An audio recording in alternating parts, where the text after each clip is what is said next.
Hi, my name's River Griffin. I'm going to be going through a quick mock draft for 2022, the NFL.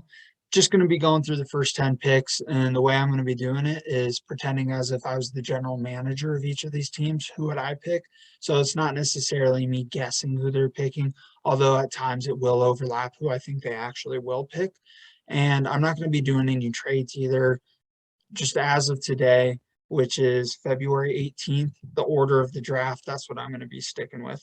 So, first overall pick right now is the Jacksonville Jaguars, as I'm sure it will stay.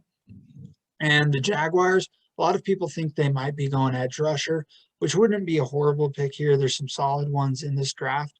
However, if I'm the general manager, I'm looking at the Jaguars and saying, we just drafted a franchise quarterback last year in Trevor Lawrence.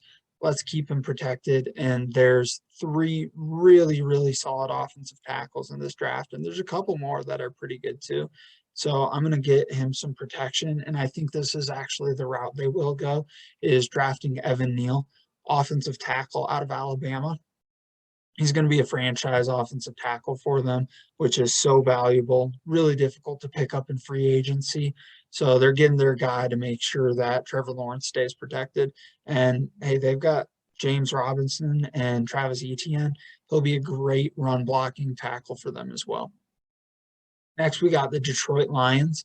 And Detroit Lions also would make sense for them to go edge rusher. They've got so many holes.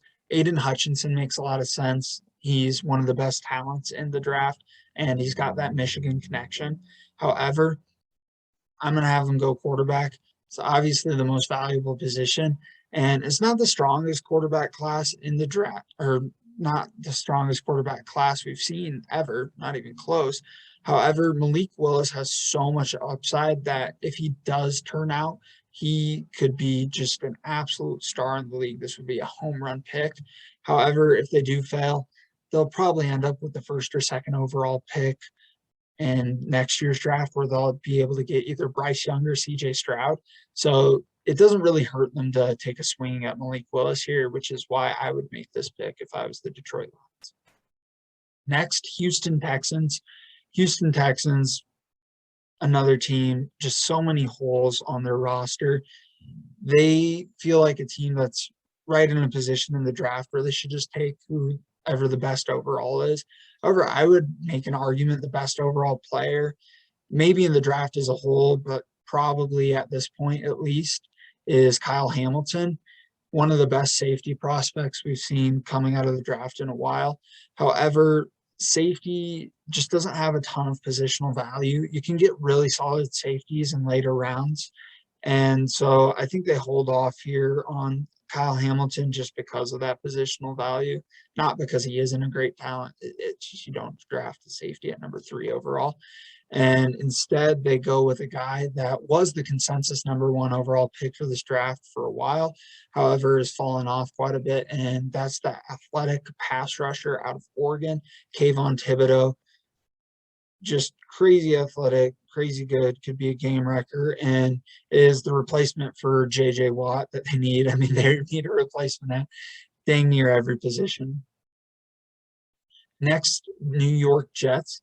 And the Jets, the way I see it, they've really got 2 responsibilities in this draft because they are going to move forward with Zach Wilson, and I don't blame him. So they need to put him in a position where if he fails, it's on him, but it's creating an environment where he's got the tools to be able to succeed. And so they need to be able to protect him, and they need to be able to get him some weapons. As we've seen in the past handful of years, when it comes to getting wide receivers, the classes are just so deep now that you can get really stud wide receivers in later rounds. There's typically a couple of elite ones at the top of the draft, and I'll touch on who those players are in this draft a little later on. But it's a lot harder to find a franchise tackle in the draft, especially later rounds. And so with a couple of them sitting there, they got to jump on the opportunity to protect Zach Wilson, and they'll figure out a way to get him some weapons later on. So they're going to go ahead and get Akeem Ekwonu, the very large, very athletic tackle out of NC State. This guy is so fun to watch, and he's going to be just absolutely awesome up in New York.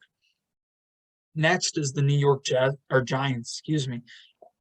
I'd love to see them replace Daniel Jones, but if I was the general manager sitting here, it, nothing really feels right for a quarterback. They could trade into late first round if they wanted, or even trade back with either this pick or they've got a pick at it's at 7 as well. They could trade back.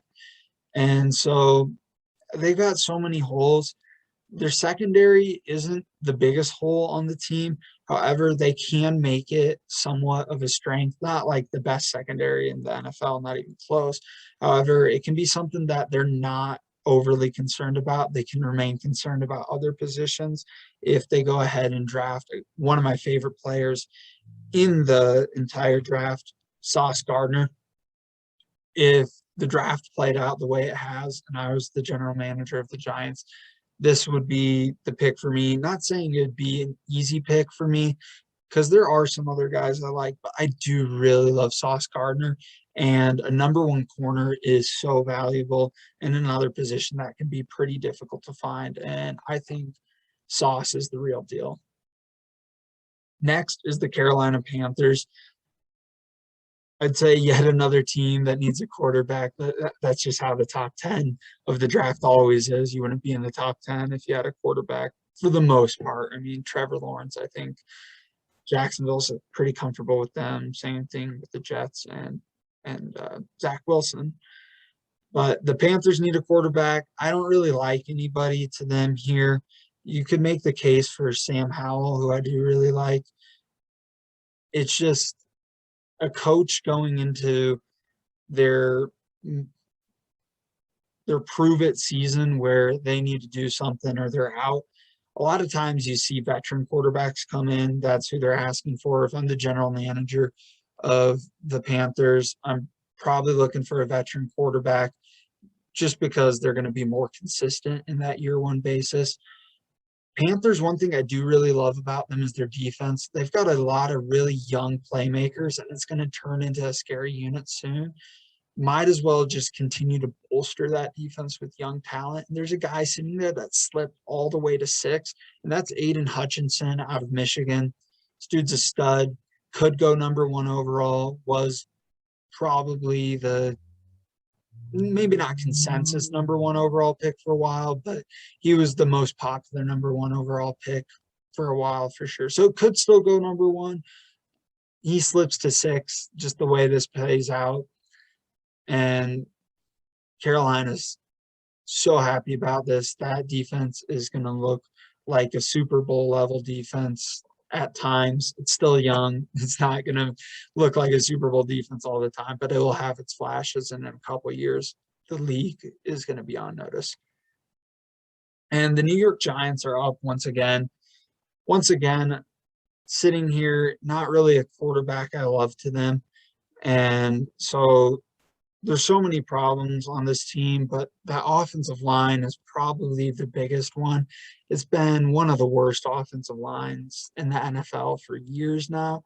They took Andrew Thomas a couple of years ago, and they're just going to go ahead and get another tackle. This guy is franchise tackle quality again. There's really 3 in the draft that are like, wow, these guys are franchise tackles, almost surefire, but there's no such thing as surefire in the draft. But they're going to go ahead and get Charles Cross, absolute stud out of Mississippi State. And it's not a sexy pick, that's for sure, but it is going to make the team better. Give Daniel Jones the best situation he possibly can have, keeping him protected. I still don't think he's their answer, but at least you're giving him something to work with. Next, we got Atlanta on the board. And Atlanta, again, just another team, could go quarterback. Not really any I love here.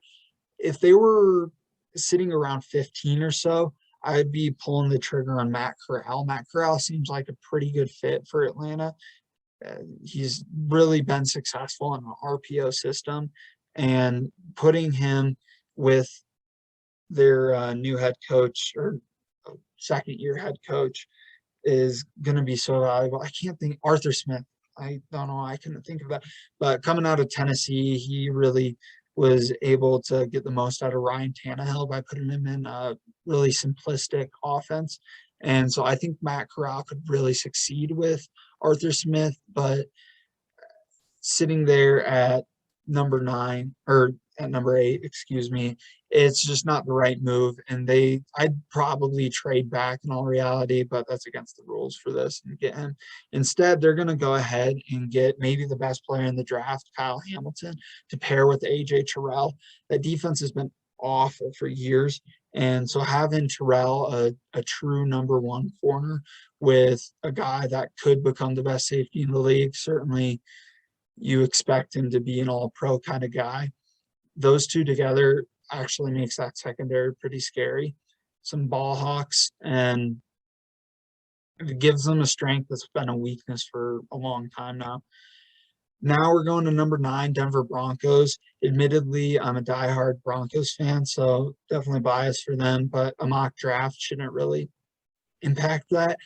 And if they still have the number 9 pick, that means they didn't get an elite veteran because they're trading that pick away to get that guy, as well as a bunch of other picks and some players potentially. But at number 9, they're going to take a swing at a quarterback. Their last swing at a quarterback was Drew Lock, but still that was a second-round pick. He was their 3rd pick of the draft. And so that wasn't much of a swing. Their last actual swing was Paxton Lynch back in the 2016 draft. That obviously didn't pan out. And Sam Howell seems to really fit in Denver, I would imagine. That he's got an elite deep ball. Nathaniel Hackett said they want to take shots downfield. He fits that role. He's a smart player, has experience. He holds on to the ball too long at times, and that's been really his downfall. But he lost a lot of weapons this year and was just trying to do too much. You can definitely coach that out of him. Not saying it's easy, but I do trust Nathaniel Hackett. George Payton, the general manager of the Broncos, he trusts Nathaniel Hackett, and this seems like it could be Nathaniel Hackett's guy. And, as a Broncos fan, hopefully it pans out, and I would be pretty happy if this pick happened, obviously, because I'm making it. And last in the top 10, New York Jets are on the board again. Like I said, they need to be able to protect Zach Wilson as well as find him some weapons. There's going to be some solid weapons in rounds 2, 3 to get him. However, there's a couple of really elite options at the top of the draft for wide receiver. And my top 2 guys, both coming off injury. So that's Jameson Williams out of Alabama and Drake London out of USC. I don't think Drake London's really getting talked about quite enough, but he is so good. I was really having a tough time picking between the two. In the end, I ended up going with Jameson Williams. I don't think they're going to be disappointed either way. And so they find a big playmaker for Zach Wilson and get him some protection in the top 10. I think they're so happy they accomplished exactly what they want. And I think the Jets honestly have quite a bit of leverage in this draft. They'll be able to trade those picks, and I think they're sitting in a good position where they'll be able to get the 2 positions they need because there's elite players at both positions, whereas a lot of the other positions in the draft are quite a bit weaker. And so I think they're happy with where they fall. And so that concludes the video. I really appreciate you tuning in, listening. You can go ahead and follow me on Twitter. It's at River_Griffin, River spelled with a Y instead of an I. This is my first video putting out on YouTube. If you want to just go ahead and subscribe, I'll be coming out with more as time goes. Just talking football, sports. We'll really see where it goes. It depends how I'm feeling. I don't really know what I want to do with this yet. This is more for myself, just kind of having fun, spitballing football stuff. But yeah, go ahead and subscribe. Like if you enjoyed the video, and share